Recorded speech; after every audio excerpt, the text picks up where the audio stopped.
고구마 전도법이라고 있습니다. 고구마가 익었는지 안 익었는지 어떻게 알죠? 젓가락으로 눌러서 쑥 들어가면 익은 겁니다. 사람도 비슷하다는 거예요. 전도하는 사람이 교회 오겠다고 하면 다 익은 고구마가 된 거다. 그러니까 젓가락이 쑥 들어갈 때까지, 교회 오겠다고 할 때까지 계속 쉬지 말고 전도하라는 겁니다. 진돗개 전도법이라는 것도 있습니다. 진돗개 특징이 진짜 그런 건지 아닌지 모르겠는데 아무튼 한번 물면은 놓지를 않는데요. 사냥감을. 그것처럼 전도하겠다라고 목표를 정한 사람이 있으면 그 사람을 교회에 데리고 올 때까지 절대로 포기하지 말라는 겁니다. 이 두 가지 전도법에는 공통점이 있습니다. 한 단어로 하면 스토킹이에요. 스토킹이 뭐죠? 여러 가지 특징이 있겠지만 그 중에 하나가 상대를 사람으로 보지 않습니다. 사람으로 보지 않는다라는 말은 싫다고 하는데 그 거절을 거절로 받아들이지 않는 거예요. 심한 경우에는 싫다라는 말을 도리어 좋다라는 의미로 받아들이기까지 합니다. 상대방을 사람으로, 인격으로 존중하지 않는 게 스토킹입니다. 고구마 전도나 진돗개 전도나 상대가 싫다고 하면 할수록 더 투지를 불태웁니다. 더 달려들어야 할 이유가 되는 거예요. 뭐라고? 싫다고? 너가 진짜를 몰라서 그래. 이런 마음인 거죠. 지난 시간에 소년보 목사에 관한 얘기를 좀 했죠. 내가 그 사람 설교를 조금밖에 안 듣고 한 거라서 혹시 섣부르게 얘기한 게 없나 싶어서 그 양반 전도 강의를 2개를 더 봤습니다. 하나가 길이가 1시간 반이에요. 그러니까 3시간을 투자를 했습니다. 또 강의 중간중간에 자기 책을 사서 보라고 얘기를 하길래 또 책에는 강의에서 하지 않은 내용이 있나 싶어가지고 책도 2권을 사서 읽었습니다. 첫 번째가 한국판 전도 폭발, 두 번째가 믿지 않을 수 없는 예수. 언젠가 한번 얘기했죠. 왜 내가 예수를 믿는가? 왜 내가 기독교인인가? 라는 책은 나는 나오면 다 사서 읽습니다. 궁금하거든요. 그리고 행여나 내가 놓친 부분이 있는가 알고 싶어서요. 디컨버전에 관한 책도 많이 읽었지만 왜 예수를 믿는가에 대한 책도 그거 이상으로 많이 읽었습니다. 사실 내가 출판을 하는 사람이고 또 글을 쓰고 하니까 웬만한 경우에는 책을 다 사라고 얘기하지 책을 사지 말라고 하는 법 없습니다. 그런데 믿지 않을 수 없는 예수, 이 책 두께가 이렇습니다. 8,000원이에요. 킹덤 북스라는 데서 나왔는데 내용도 내용이지만 이 책을 만드는 퀄리티나 전반적인 면에서 좀 심하게 얘기해서 믿지 않을 수 없는 예수가 아니라 도무지 믿을 수가 없는 예수입니다. 지금까지 나는 책을 사서 한 번도 반품한 적이 없습니다. 그런데 이 책은 진짜 반품을 해야 되나를 심각하게 고민했습니다. 그래도 어쨌든 내 손을 한번 이렇게 거친 책인데 반품 못 하겠더라고요. 손목사 전도법을 보면 한 가지 대단히 중요한 특징이 있습니다. 불교 이야기가 대단히 많아요. 전도폭발, 한국판 전도폭발 이 책에만 봐도 거의 내용의 반이 불교에 대한 겁니다. 그리고 전도 세미나를 보면 어떻게 보면 그 세미나의 하이라이트가 뭐냐? 중을 전도한 이야기예요. 손목사 교회를 다니는 집사였던 것 같은데 집사가 중을 1명 전도했다고 합니다. 부산에 있는 어떤 절의 주지승이었던 것 같아요. 그 중한테 계속 교회를 나오자 교회 오세요 전도를 했습니다. 당연히 중이 싫다고 하죠. 말이 안 되잖아요. 그런데도 이 사람 포기를 하지 않고 계속 전도를 하면서 동시에 절에서는 소금을 많이 쓰나 봐요. 아, 내가 소금을, 절에서 쓰는 소금을 다 댈 테니까, 그러니까 시주할 테니까, 스님, 우리 교회 한 번만 가요. 끈질기게 전도를 했습니다. 아마 그 절이 좀 상황이 어려웠었나 봐요. 경제적인 부분에서. 그 중이 결국 교회를 따라갔습니다. 그리고 손목사를 만나서 1대1로 면담을 하고 나서 예수를 믿었어요. 그리고 세례까지 받았습니다. 세례만 받은 게 아니라 자기 친구 중을 교회로 초청해가지고 같이 예배도 보고 이랬어요. 손목사가 세미나를 하면서 예배를 보고 있는 중 2명의 사진도 띄워주고 또 중이 세례받는 사진 뭐 이런 것도 보여줍니다. 교인들은 교인들이 아니구나. 거기 세미나에 참석했던 사람들이 아주 환호성을 지르고 기뻐하죠. 막 웃으면서 재밌어 하고요. 그런데 말입니다. 입장을 한번 바꿔서 생각을 해보자고요. 만약에 어떤 독실한 불자가 자기 동네 개척교회 상가에 있는 조그만 교회 목사를 계속 찾아가서 목사님 우리 절에 좀 가요. 우리 스님 법문이 너무 좋아요. 절에 좀 가요. 절에 가자고요. 계속 조른다고 한번 생각해 보세요. 그런데 그 교회 교인이 몇 명 없다는 걸 알고 나중에 막 이럽니다. 아우 여기 월세 비싸잖아요. 내가 월세 내줄게요. 교회 월세 내줄 테니까 제발 좀 가요. 우리 절에 좀 가자고요. 한 번만 가자고요. 그 목사가 고마워할까요? 아니 이 사람 눈에 내가 얼마나 나이롱 목사로 보였으면, 내가 얼마나 하찮게 보였으면 날더러 절에 가자고 하지? 이러면서 모욕감을 느끼지 않았을까요? 소금을 시주할 테니까 제발 교회 한 번만 가자고 계속 쫄랐을 때 그 중도 똑같이 생각하지 않았을까요? 똑같은 모욕감을 느끼지 않았을까요? 그런데 아무튼 그 개척교회 목사가 사정이 많이 어려웠는지 절에 갔어요. 그리고 어떤 스님의 법문을 듣고 크게 감동을 받았습니다. 아, 내가 인생을 잘못 살았구나. 내가 미쳤구나 하면서 교회도 포기하고 산에 들어가서 머리를 깎고 중이 되기로 했어요. 예입니다. 만약에 그랬다고 하면, 그래서 그 절에서 그 목사가 법문을 듣고 이렇게 하고 있는 사진도 찍고 또 머리를 이렇게 깎고 있는 사진도 찍고 사진을 여러 개 찍어가지고 그 절에서 이렇게 법문을 할 때마다 강의를 할 때마다 그 사진을 계속 띄우는 거예요. 보세요. 어떤 목사님이 와가지고 이렇게 감동을 받아서 중이 됐습니다. 스님이 됐습니다. 그런다고 할 때 그거를 보는 기독교인 중에서 이야 불교가 진짜구나. 목사님이 중이 되는 거 보니까 이게 불교가 진리구나. 이야 이러는 사람이 얼마나 있을까요? 제대로 된 기독교인이라면 어떻게 생각할까요? 저 목사 저거 미친놈 아니야? 마찬가지입니다. 제대로 된 불자라면 중이 세례를 받았다는 이야기를 듣고 이야 기독교가 진리구나. 역시 나도 당장 집어치우고 교회로 가야 되겠네. 이럴까요? 뭐야 저 땡초 아니야? 돌팔이 아니야? 이러지 않겠습니까? 그러니까 요는 하물며 장사꾼 사이에서도 지켜야 할 상도덕이라는 게 있고 기본적인 예의라는 게 있는데 진리를 전파한다. 내가 믿는 게 진리다. 이러고 있는 종교인이 최소한의 예의는 지켜야 되는 거 아닐까요?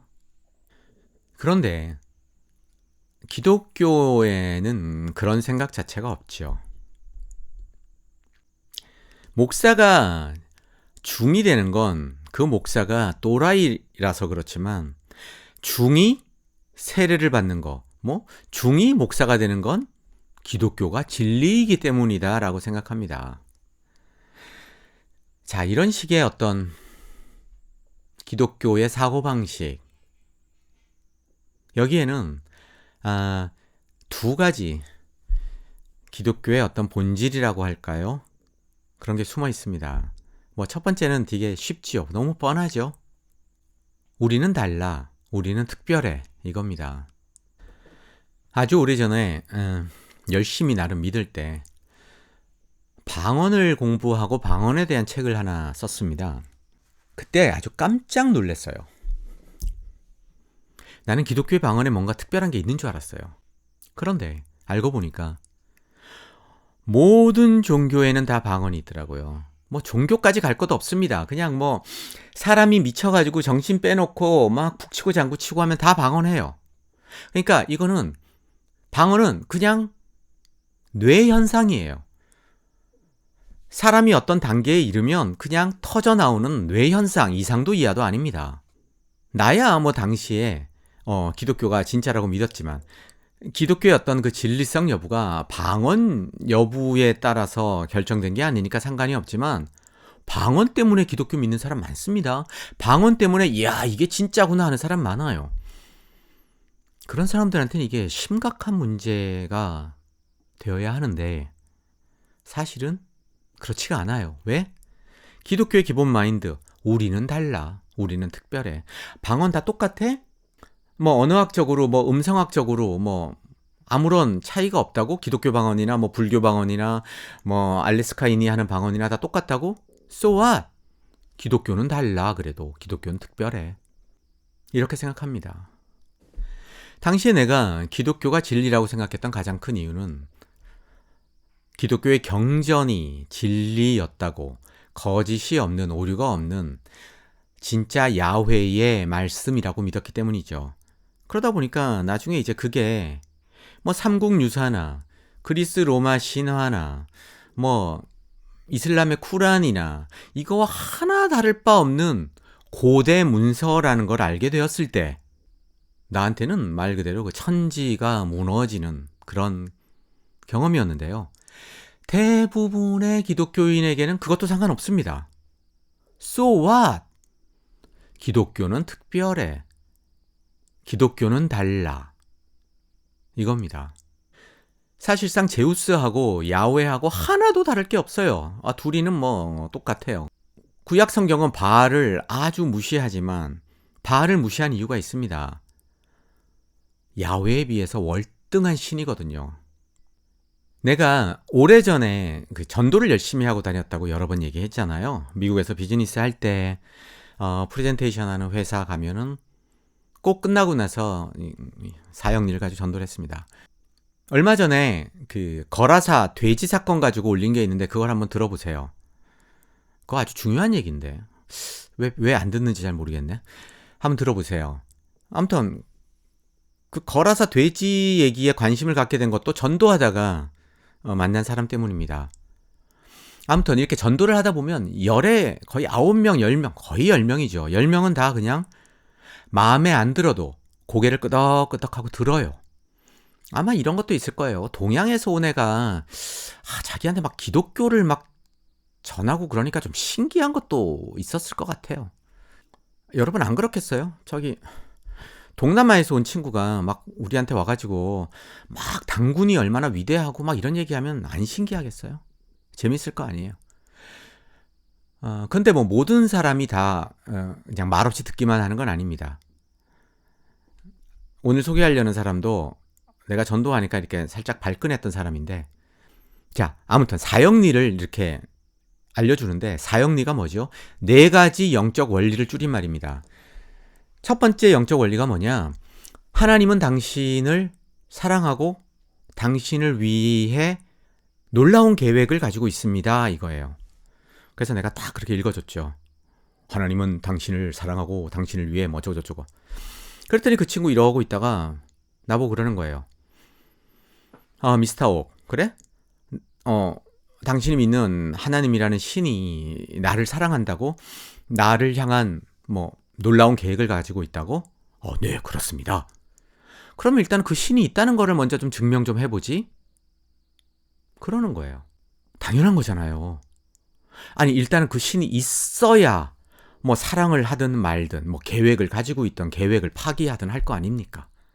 당연한 질문이에요.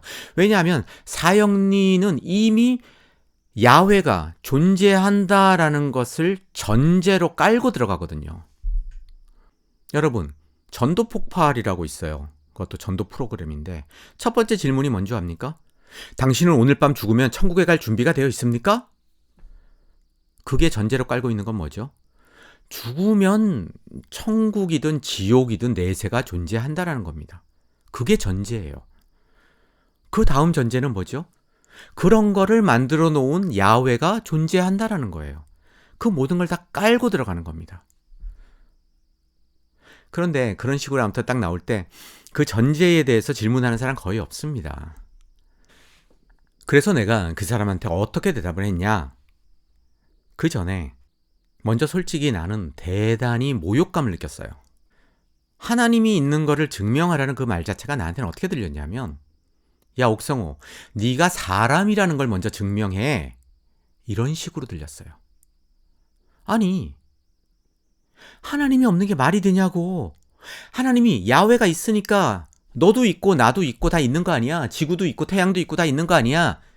이 병신 같은 새끼야. 속으로는 정말로 그랬습니다. 나한테는 그 야훼가 존재하지 않는다는 건 아예 말이 안 되는 얘기니까. 마치 지금으로 얘기하면, 아니 손흥민 보고 나와가지고 조기 축구 하는 사람들한테 가가지고 손흥민이 그 사람들보다 축구 잘한다는 걸 증명하라는 거하고 뭐가 달라? 그렇게 들렸던 거죠. 하지만 그렇게 말을 할 수는 없잖아요. 그 비즈니스 하는 사람이고 또 지금 계약서에 도장을 찍냐 마냐, 지금 내가 먹고 사는 문제가 달렸는데. 그래서 이렇게 대답을 했죠. 성경이 그렇게 말하고 있습니다. 당연히 그 사람 바보 아니잖아요. 미스터 옥, 성경이 그렇다고 하면은 그거를 무조건 받아들여야 됩니까? 그렇습니다. 성경이니까요. 성경보다 더 권위 있는 거는 존재할 수 없으니까요. 바보가 아니면 거기에 설득될 리가 없죠. 그래서 내가 거기에서 한 가지 더 추가를 했습니다. 그리고 또 하나 중요한 건 뭐냐 하면요. 도무지 부정할 수 없는 나의 확신입니다. 이런 거를 기독교에서는 성령님이 주시는 내적 확신이라고 하는데 바로 그 확신입니다. 당신이 잘 몰라서 그런데 내 삶은 하나님이 아니고서는 도무지 설명을 할 수가 없어요. 내가 지금 미국에 와가지고 당신 앞에 지금 이렇게 앉아서 복음을 전하고 있는 것 자체가 다 기적입니다. 당신하고 내가 이렇게 만나서 앉아있는 게 기적이라니까. 어떻게 그런 얘기를 할 수가 있어요? 야, 확신을 내가 이 가슴을 이게 쪼개가지고 꺼집어내서 보여줄 수도 없고. 좀 감정이 격해져요. 그렇게 얘기하다 보면. 이렇게 말을 하면 보통 그냥 대화는 거기서 끝납니다. 그날도 그랬어요. 전혀 내 이야기에 별로 감동을 못 받은 것 같더라고요.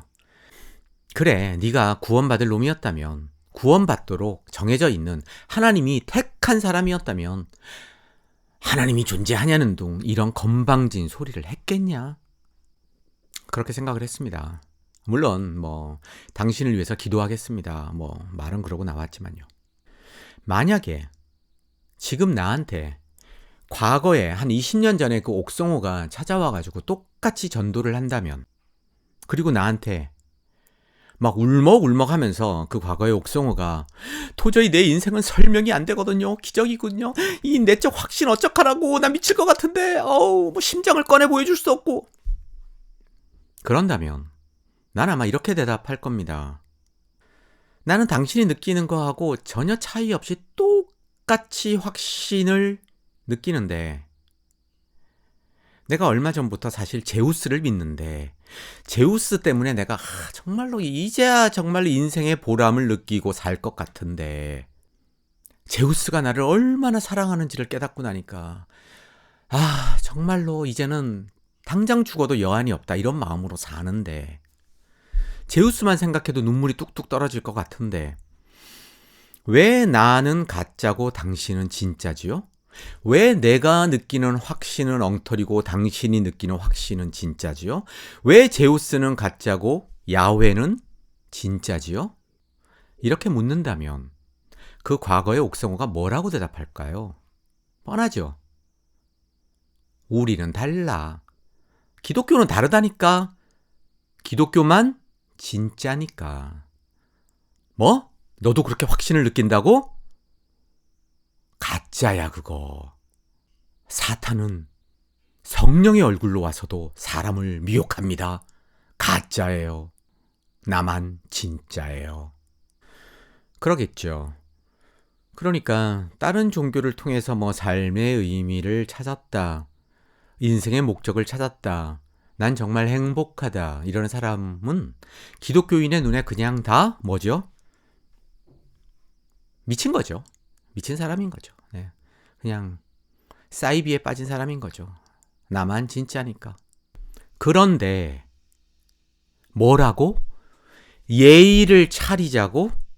예의를 생각하면서 전도를 하자고? 뭐요? 종교 간에도 지켜야 할 예의가 있다고? 이런 소리를 하는 게 얼마나 우습겠습니까? 왜냐하면 우리 빼고 다 가짜인데. 어떻게 기독교하고 다른 불교하고 동등하게 놓고 얘기를 하냐고요. 말이 안 되는 거예요, 기독교인한테는. 당장 이러죠. 여보세요, 정신 차리세요, 옥성호 씨. 저 사람 전도 안 하면 오늘 만약에 죽으면 바로 지옥 가. 저 사람은 어떤 사람이냐? 자기가 지금 죽을 병에 걸렸는데 그걸 모르고 있는 사람이야. 억지로라도 끌고 가서 병원에 앉혀야지. 병원에 입원시켜야지. 그래서 수술을 하든 뭐 약을 먹이든 해서 치료해야 될 거 아니에요. 거기에 무슨 예의가 있어요. 당신이 진짜 그 사람 사랑하면 예의라는 말이 나와? 이러겠죠. 왜요? 기독교만 진짜니까. 기독교만 진리니까. 나머지는 다 착각하고 있는 거니까. 중을 교회로 데리고 오는 어떤 전도 방식이나 뭐 진돗개든 고구마든 이런 전도 방식에 숨어있는 또 하나의 기독교의 본질이 뭐냐? 뭐 첫 번째와도 관련이 있는 겁니다. 사실 기독교의 모든 본질은 다 첫 번째와 관련이 있어요. 첫 번째가 없다면 뭐 말할 필요도 없을 겁니다. 그러니까 첫 번째가 뭐라 그랬죠? 우리는 달라, 우리는 특별해, 우리만 진짜야. 이거와 연결되어 있는 겁니다. 뭐냐? 목적이 옳으면 어떠한 수단을 써도 상관없다예요. 기독교가 생각하기에 중요한 목적, 어떤 게 있죠? 야훼에게 영광을 돌리자. 교회를 보호하자. 우리 목사님을 지키자. 그리고 오늘 얘기하고 있는 주제, 전도하자. 영혼을 구하자. 이 목적이 옳은 거잖아요? 기독교인한텐. 그러면 어떠한 수단도 관계없습니다. 어떠한 수단을 써도 상관없어요. 거짓말도 더 이상 거짓말이 아닙니다. 심지어 오래전에는 사람을 죽이는 것도 살인이 아니었어요. 세례를 주고 그냥 죽여버렸습니다. 그러니까 조금 전에 말한 대로, 아니 지금 당장 병에 걸려서 죽게 됐어요. 그 사람을 병원에 데리고 가는데 수단이 뭐가 중요해요? 거짓말하는 게 뭐가 중요해요? 살리는 게 중요하지. 필요하면 이렇게 좀 폭력을 써가지고 병원에 끌고 가는 게 뭐가 중요해요? 살고 봐야지. 이렇게 생각하는 겁니다. 뭐 내가 웬만하면 아버지 얘기는 안 하려고 하는데 이거는 뭐 조금 관련이 있어서, 뭐 내가 아버지를 존경하는 이유가 여러 가지가 있지만 그 중에 하나가 뭐냐 하면, 설교를 하면서 어떻게 하든지 그 안에서 과장하지 않으려고 발버둥을 쳤어요. 뭐 사례를 하나, 예화라고 하죠, 교회에서. 들 때에도 목사가 설교하다 보면 이렇게 과장하게 되거든요. 그러지 않으려고 애를 썼습니다. 내가 고등학교 때였던 것 같은데 한 번은 아주 유명한 대구에 한 목사가 와서 설교를 했습니다. 사랑의 교회에. 그때 이미 그 목사는 나이가 많아가지고 뭐 원로 목사급이었어요. 지금은 죽었죠. 아버지가 젊었을 때 그 목사가 워낙 대구에서 유명했고 또 설교도 잘하고 하니까 대구까지 가가지고 그 목사 설교를 들었다고 합니다. 그런데 오늘 와서 사랑의 교회 와서 했던 설교가 그때 했던 그 설교하고 똑같은 설교였다는 거예요. 뭐 그거는 상관없죠. 목사가 자기 설교 뭐 하는데 목사가 돌아다닌다고 뭐 집회한다고 해서 항상 다른 설교하는 거 아닙니다. 보통 설교 두세 개 가지고 그냥 뭐 수십 년 우려먹는 사람도 있어요. 가수 최희준 씨인가 하숙생 있잖아요. 인생은 나그네 길. 뭐 그거 가지고 그 사람 40년 살았잖아요. 물론 다른 노래도 많이 있지만. 설교도 이렇게 그거 가지고 계속 우려먹습니다. 특히 부흥회 많이 하는 목사는 뭐 진짜로 뭐 땅 짚고 헤엄치는 거죠. 그런데 그때 아버지가 좀 이렇게 마음이 본인이 갈등을 했던 건 뭐냐면 어머니한테 그 얘기를 하더라고요. 저는 옆에서 들었어요. 옛날에 젊었을 때 대구에서 들었을 때는 그 설교에 나온 예화의 사람이 병이 걸렸다가 기도해서 나았다는 얘기였는데 아버지가 분명히 기억을 해요. 독감 걸렸던 사람이었대요. 근데 그 사람이 오늘 사랑의 교회에 와가지고 여자였어요. 그 여자가 독감이 아니라 암으로 바뀌었다는 겁니다. 그러면서 이 목사님 아무리 참 그래도 그렇게 하시면 안 되는데 이렇게 얘기를 아버지가 하시더라고요. 어렸지만 나한테는 그게 꽤 인상 깊었습니다. 거짓말하지 않는 거, 과장하지 않는 거 이거는 정말로 자기 싸움이거든요. 그런데 기독교인은 뭐 그런 거 별로 없습니다. 목적이 오르면. 영혼을 구원시키는데 좀 야불이 좀 풀면 어때? 기도해서 낫는데 독감보다는 암이 확실하지. 그것도 기왕이면 말기암으로 해가지고 더 극적이잖아. 한 10년 전에 내가 목사랑 목사 주변 사람들하고 재판을 좀 했잖아요. 그러다 보니까 그런 면을 너무 나는 아주 속속 들이봤죠. 정말 거짓말 잘합니다. 뭐 증언하는 것도 그렇고 진술서 쓰는 거 보고 이야, 거짓말의 달인이에요.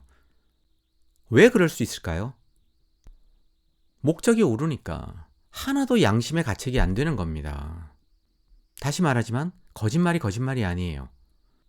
여기서 한 걸음만 더 나아가면 만약에 이 세상이 무슨 일이 생겨서 중세시대로 돌아간다면 기독교인에겐 살인도 살인이 아닙니다.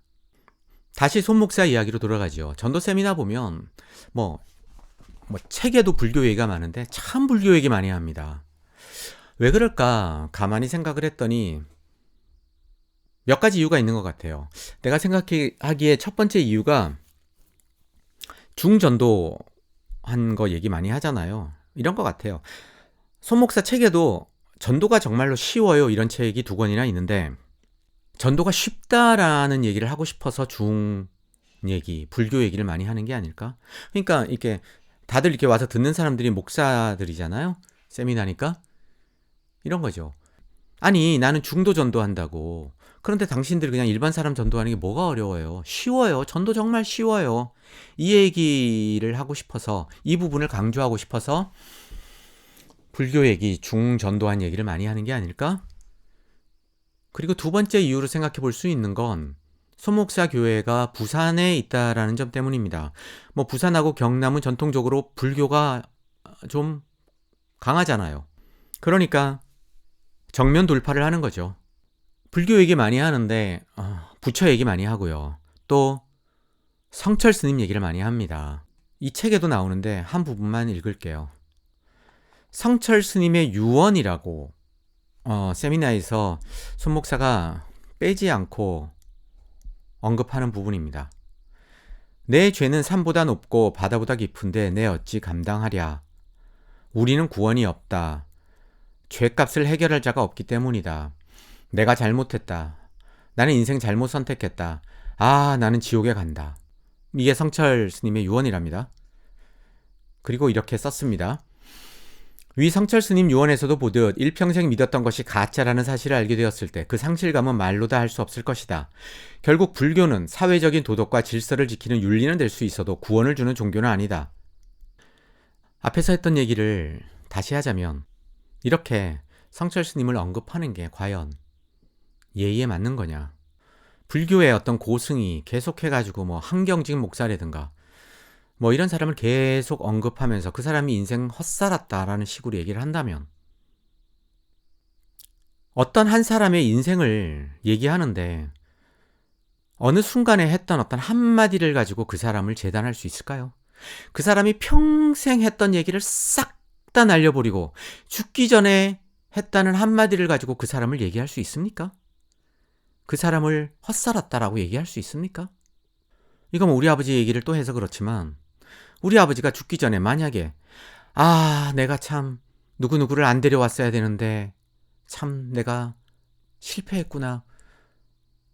그 한마디 했다고 내 아버지 인생 전체가 실패가 됩니까? 다시 예의라는 측면에서 얘기를 하자면 목사 중에 적지 않은 사람이 자살합니다. 뭐 누군지 말하지 않아도 아주 유명한 목사, 자살한 목사 있잖아요. 그런데 어떤 스님이 강의를 할 때마다 그 자살한 목사를 가지고 계속 언급을 하면서 기독교가 문제가 많다는 식으로 얘기를 한다면 그 중한테 문제가 있는 거 아닙니까? 어떤 사람이 마지막에 자기 생명을 자기 손으로 끊었다라는 그거 한 가지 때문에 그 사람 인생 전체가 매도될 수 있는 겁니까? 그 사람이 인생 전체를 잘못 산 겁니까? 그렇게 말할 수 있나요? 어떻게 한 사람의 유언을 가지고 그 사람 인생 전체를 얘기하고 어떤 특정 종교 전체가 잘못됐다고 얘기를 합니까? 기독교가 진리라는 것을 증명하고 싶으면 상대가 틀렸다라고 얘기하지 말고 그냥 내가 옳다라는 모습을 보여주면 됩니다. 그런 모습 중에 하나는 뭐냐? 책 이렇게 안 만드는 것도 포함됩니다. 책 이렇게 만들면 안 돼요. 마지막으로 손목사 전도 세미나에 참석하는 목사들에 대해서 얘기를 좀 해야 되겠네요. 그 목사들 왜 전도 세미나에 올까요? 물론 전도하고 싶어서, 전도 잘하는 방법을 알고 싶어서. 왜 전도를 잘하고 싶지요? 왜 전도하고 싶지요? 지옥 가는 영혼이 불쌍해서? 그들을 생각하면 막 가슴이 아파서? 그렇습니까? 아니죠. 뭐 조금 속되게 얘기를 해서 영업에 문제가 있어서 오는 거잖아요. 매출에 문제가 있어서. 그 양반들이 전도하려는 동네 사람들, 교회 안 나오는 사람들 다 잘 삽니다. 아무 문제 없어요. 진짜 문제가 있는 사람은 누구냐? 그 세미나에 가서 앉아있는 그 목사들이 문제입니다. 그 사람들이 왜 문제냐? 물론 교회가 힘드니까 문제지요. 하지만 교회가 왜 힘드냐? 그 문제를 조금만 더 한 걸음 들어가서 보자고요. 교회가 힘들어서 생계가 어렵다는 게 정말로 야훼가 살아있다면 말이 안 되는 얘기예요. 야훼가 살아있는데도, 야훼가 진짜인데도 그들의 생계가 힘들고 어렵다? 그거는 그 사람들이 그러면 야훼의 음성을 잘못 들었기 때문인 거죠. 야훼가 책임지겠다, 나를 위해서 살아라 했는데 왜 힘듭니까? 왜 그런 데 가가지고 막 전도하는 방법까지 이게 습득을 안 하면은 안 될 정도로 어려운 거죠? 한번 생각해 보세요. 이건희 회장의 아들이 돈이 없어가지고 뭐 다단계 가가지고 앉아서 어떻게 해야지 다단계 해가지고 이렇게 돈을 벌지? 그 세미나 듣고 있으면 그게 말이 됩니까? 거기 앉아있다라는 것 자체만으로도 그 사람이 이건희의 아들이 아니라는 거죠. 아니면 이건희 아들은 맞는데 뭐 의절을 했다든가 뭐 아버지와 뭐 인연이 끝났다든가. 내가 그 목사들 상황이었다면 근본적인 걸 고민할 것 같아요. 왜 전도가 안 되지? 이게 아니라 아니 야훼가 진짜라면, 그리고 내가 들은 음성, 소위 말하는 그 소명이라고 하죠. 그 소명이 진짜라면 내가 지금 왜 이런 거지? 게다가 왜 교회가 더 힘들어졌습니까? 코로나 때문이에요. 야훼가 뭐라 그랬습니까? 말세가 가까울수록 더 모이기를 힘써라. 더 열심히 모여라. 말은 그래놓고 코로나를 툭 던져버리네? 미친놈 아니야? 뭐, 장난쳐? 그 결과가 뭡니까? 큰 교회는 더 잘 되고 작은 교회는 아작이 나는 거예요. 똑같아요. 경제가 힘들어지면 뭐 식당이든 뭐든 결과가 뭡니까? 1, 2등 하는 식당은 더 잘 되고 조그마한 중소식당은 다 망합니다. 마트도 똑같죠. 큰 마트는 더 잘 되고 뭐 조그만 뭐 동네 슈퍼는 싹 다 망해요. 교회라고 다릅니까? 불경기가 그런 거잖아요. 코로나가 그런 거예요. 아니 도대체 야훼는 뭐 하자는 거야 지금? 그 질문을 던져야죠. 전도 세미나 가서 앉아있는 게 답이 아닙니다. 어우, 중도 전도를 하네? 어우, 전도가 저렇게 쉬운 거였어? 근데 나한테 왜 이렇게 어렵지? 어렵지요. 전도가 어떻게 쉬워요? 야훼가 살아있다는 증거가 없는데 어떻게 전도가 쉬워요? 말이 안 되는데. 야훼가 진짜면 세상에 전도처럼 쉬운 게 없어요. 어려울 게 뭐가 있어요? 야훼가 진짜인데. 정말로 쉽지요. 야훼가 성경에서 말한 게 현실에서 이루어지는데 다 힘들잖아요. 다 의지하고 싶습니다. 나보다 큰 뭔가를 의지하고 싶어요. 증거가 없으니까. 믿기 싫어서 안 믿는 게 아니에요. 바보가 아니니까. 믿고 싶어도 믿을 수가 없으니까 안 믿는 거죠. 못 믿는 거죠. 증거만 보여주면 세상에 전도처럼 쉬운 거 없습니다. 나를 사랑하는 신이 있다는데, 나를 눈동자처럼 지킨다는데, 나만 보면 좋아서 미치는 신이 있다는데, 누가 그 얘기를 거부합니까? 문제는 증거가 없다는 거죠. 증거라고 해봤자 죽자 살자 내적 확신밖에 없다니까. 심장을 열어서 보여주고 싶은데 이런 소리밖에 안 하니까 그런 거죠. 진짜는 굳이 심장을 열어서 보여주지 않아도 드러납니다. 진짜는 굳이 믿어라 말라 이런 말 할 필요도 없어요. 태양이 떠오르는 거 믿으라고 합니까? 그럴 필요 없어요. 부모의 사랑을 자식이 믿어야 합니까? 아니요.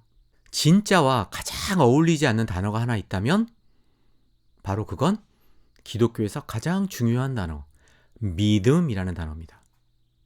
왜 기독교에서 믿음이라는 단어가 중요하냐? 도무지 믿을 수가 없으니까 그런 거죠. 오늘은 여기까지입니다. 오늘도 긴 시간 들어주셔서 고맙고요. 여러분 다음 시간까지 안녕.